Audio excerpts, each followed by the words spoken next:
हरे कृष्ण, हरे कृष्ण, हरे कृष्ण। आवाज़ ठीक है? धन्यवाद। तो चैतन्य चरितामृत के मध्य लीला का 6वां अध्याय, पायार संख्या 183। तो इसमें प्रभुपाद का तात्पर्य नहीं था, तो फिर ये आज का चैतन्य चरितामृत का क्लास तो नहीं हुआ।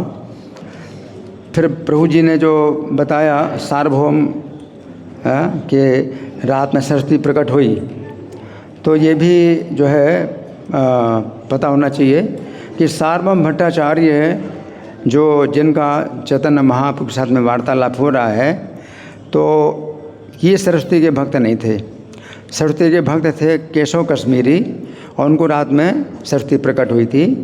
तो वो जो है चैतन्य महाप्रभु की जो नवद्वीप लीला में वो थे, और ये संन्यास लीला है जो कि जगन्नाथपुरी में। तो सार्वभौम भट्टाचार्य को चैतन्य महाप्रभु ने जब इतना प्रबोध दिया और मायावाद का खंडन किया, तो वो जो है बिल्कुल इसमें ये बताया गया है कि परम विस्मित हो गए और उनके मुख से अब वाणी नहीं निकल रही है और स्तंभित हो गए।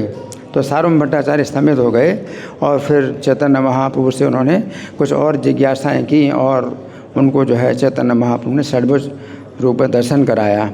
प्रबोधानंद सरस्वती के बारे में जो बताया गया कि प्रकाशानंद सरस्वती ने अपना नाम, हरि बोल, हरि बोल, आपको बता रहा हूँ, आपको सुना रहा हूँ, हरि बोल, मैं आपको बता रहा हूँ आप भी सुनो कि जो प्रबोधानंद सरस्वती, जो प्रकाशानंद सरस्वती हम लोग कहते हैं ना, प्रकाशानंद सरस्वती ने अपना नाम बदल दिया, प्रबोधानंद सरस्वती हो गए, ऐसा नहीं है। प्रकाशानंद सरस्वती ने अपना नाम नहीं बदला और अपना संप्रदाय नहीं बदला। चैतन्य महाप्रभु के जो है संगति से प्रभावित होकर के उन्होंने अपने संप्रदाय में कीर्तन को जो है प्रचलित कर दिया, कीर्तन जोड़ा। तो वो बनारस में अभी भी उनके संप्रदाय के लोग हैं, कीर्तन करते हैं, परंतु फिर भी वो मायावादी संप्रदाय उनका फिर भी चला आ रहा है। तो प्रकाशानंद सरस्वती ने प्रबोधानंद सरस्वती के नाम से अपना जो है वो कभी भी नाम नहीं बदला। प्रबोधानंद सरस्वती अलग ही हैं, प्रकाशानंद सरस्वती अलग हैं। और जहाँ तक रामचरितमानस की बात है, तो प्रभुपाद ने एक प्रवचन दिया था रामनवमी के ही दिन। तो रामचरितमानस का एक श्लोक लिया और उसको प्रभुपाद ने समझाया, व्याख्या की, और उसको जो है बहुत मतलब प्रामाणिक बताया कि बिल्कुल प्रामाणिक है ये श्लोक भगवान राम की स्तुति का जो उन्होंने दिया। प्रभुपाद ने तुलसीदास जी की जो राम के प्रति जो भक्ति है, भक्ति की भावना है, उसका बहुत आदर किया। परंतु रामचरितमानस के संबंध में प्रभुपाद ने कुछ बातें बताई, तो वो भी हमको जानना चाहिए कि उसमें जो है सिद्धांत में जो है कुछ ऐसी हैं जो कि मतलब वैष्णव के सिद्धांत के अनुसार नहीं हैं। तो जैसे रामचरितमानस में बताया गया, पूज्य विप्रहि वेद विहीना, शूद्र न पूज्य वेद प्रवीणा। तो अब इस बात को लेकर के वो यही है भाई कि जो ब्राह्मण है वो जन्म से होता है, ब्राह्मण के परिवार में जो पैदा हुआ वो ब्राह्मण है, और जो शूद्र के परिवार में पैदा हुआ है वो शूद्र है। परंतु श्रीमद् भागवत में क्या बताया गया है, यह लक्षणम प्रोक्तम पुंसो वर्णाभिव्यंजकम तत्तेन विनिर्दिशेत, कि जिसके जो है स्वभाव में जैसे लक्षण होते हैं उसके अनुसार ही उसका वर्ण निश्चित किया जाएगा।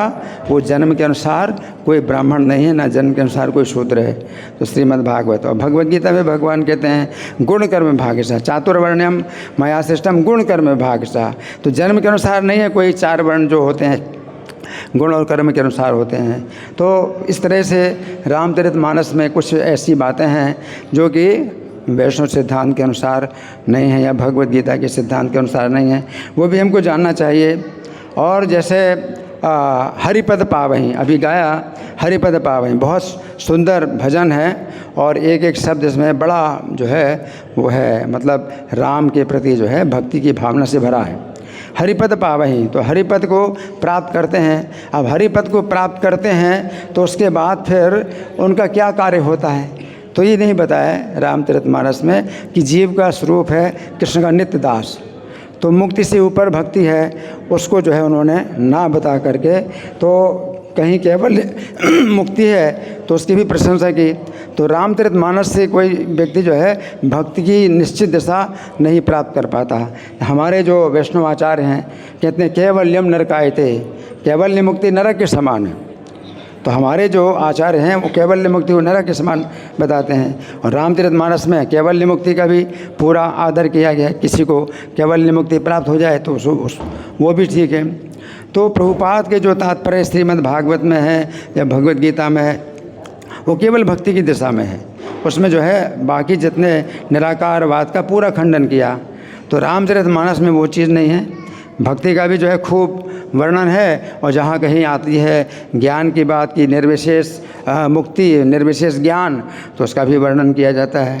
तो इसलिए हमें भक्ति की निश्चित दिशा नहीं प्राप्त होती है।